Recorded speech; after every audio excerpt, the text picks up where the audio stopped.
Shea is a tree that grows in wooded savannas of West Africa. Its dried nuts provide butter and vegetable oil after extraction. Shea butter is rich in nutrients. It is used a lot in cooking and traditional medicine and cosmetic products. For babies, shea butter helps nourish the skin and prevent irritations. By selling shea butter, farmers can get good income. However, traditional extraction of shea butter doesn't follow required hygiene rules. This results in unsafe butter that can cause illness in consumers. Also, when shea kernels are pounded in a mortar, many pieces fall on the ground, which results in large losses.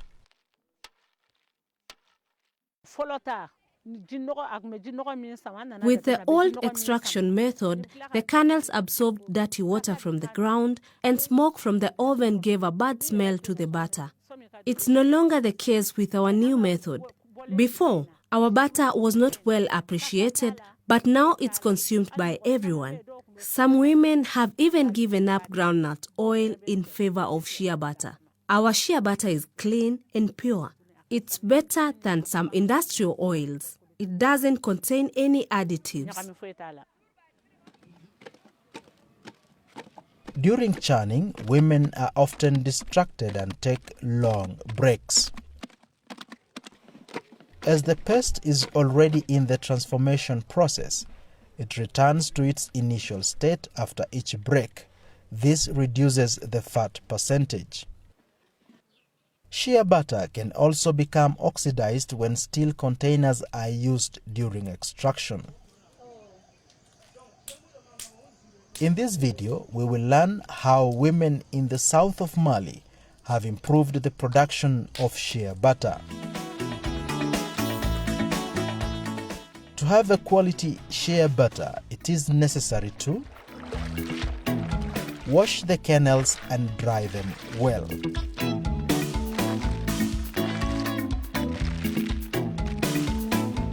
Grind the kernels. Churn the paste. Cook the fat. And mix the butter to make it a consistent texture. Good hygiene is required at every step of shea butter production. To thoroughly clean the shelled kernels, wash them in water in a plastic or aluminum container. Submerge the kernels in water and clean them using your hands. Change the water and repeat 2 or 3 times until the nuts are thoroughly clean. Now, sort the kernels to remove any bad ones. Dry the clean kernels in the sun on a tarpaulin or bags or on a clean drying surface for 1 day so that they dry well. If the kernels are not well dried after the first day, continue drying them the next day. The kernels are hard to grind if they are not well dried. Poor drying also reduces the amount of butter, as one woman processor explains.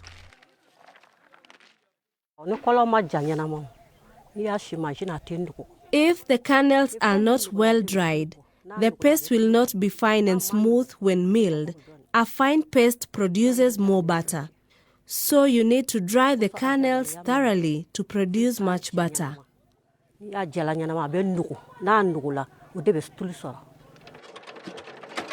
After the kernels are thoroughly dried, grind them in the mill to get a fine paste.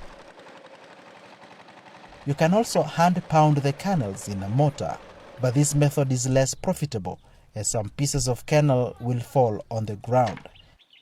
This results in losses and require a lot of physical efforts. In addition, the paste will not be very smooth. After grinding, the paste becomes hot as it has come out of the machine. So, Let it cool before churning it. Women in the south of Mali usually let the paste cool overnight before churning it.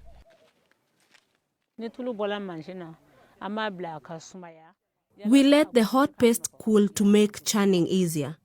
If it is not cool, it will not be consistent during churning. The paste will melt and it will be hard to get the fat incorporated. You will have the impression there is oil on top. But if it cools fast, churning will be easy and all the fat is available. To make sure the butter is clean requires good personal hygiene. Wear clean clothing, cover your hair, and wear a clean scarf over your head when preparing Shea butter. Remove all your jewelry and thoroughly clean your hands. Put the cooled paste in a clean plastic or aluminum container. But make sure you do not overfill your churning container, as you will need some space to churn the paste. It is best not to fill more than half of the container with paste. As the paste is a bit firm, add small amounts of lukewarm water to make it easier to mix. Make sure you do not add too much water.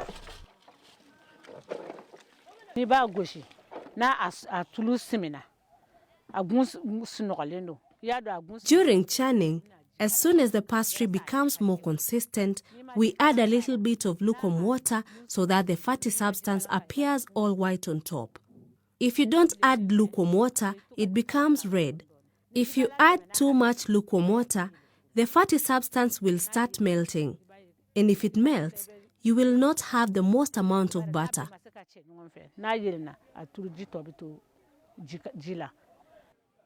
During the cold season, the cooled paste is harder.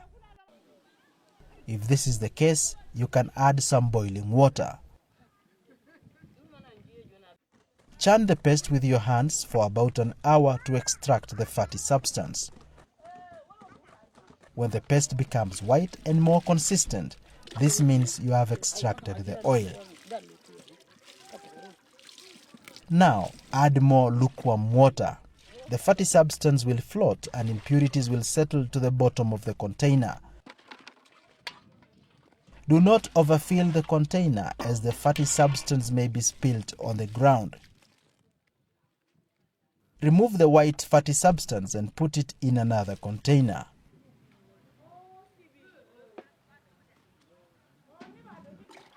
Add some water again and repeat this process 2 or 3 times.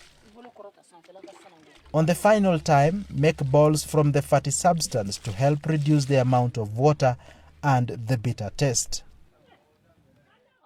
Taste the fatty substance to make sure it has no bitter taste.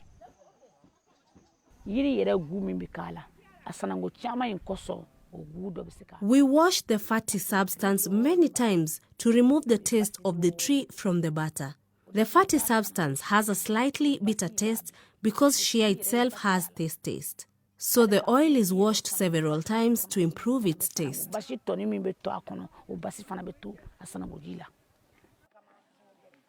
Now, put a clean empty pot on the fire.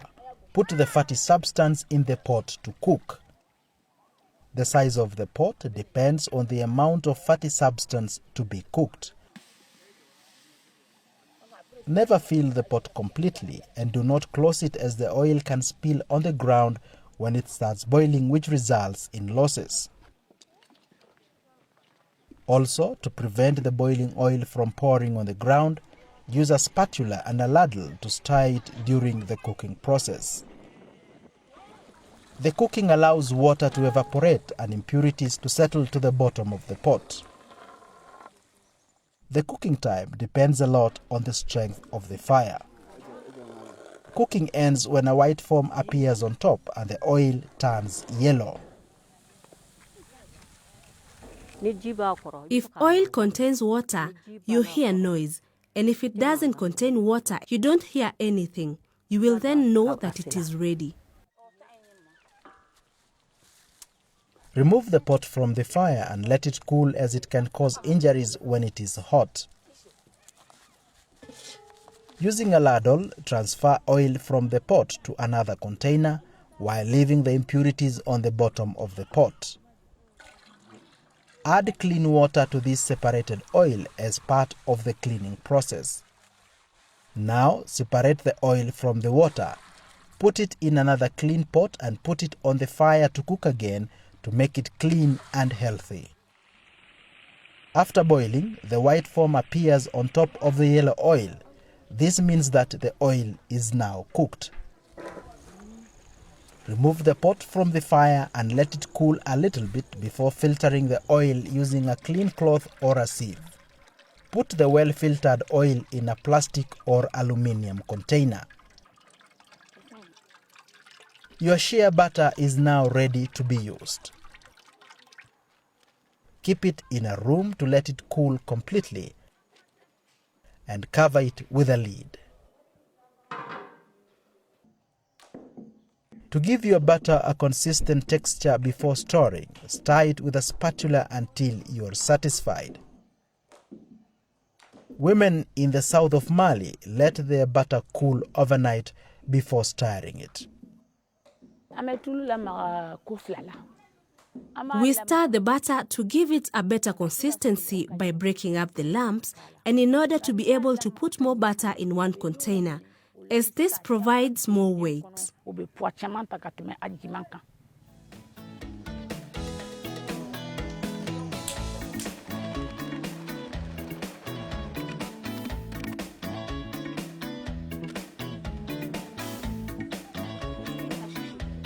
Let us sum up what we have learned.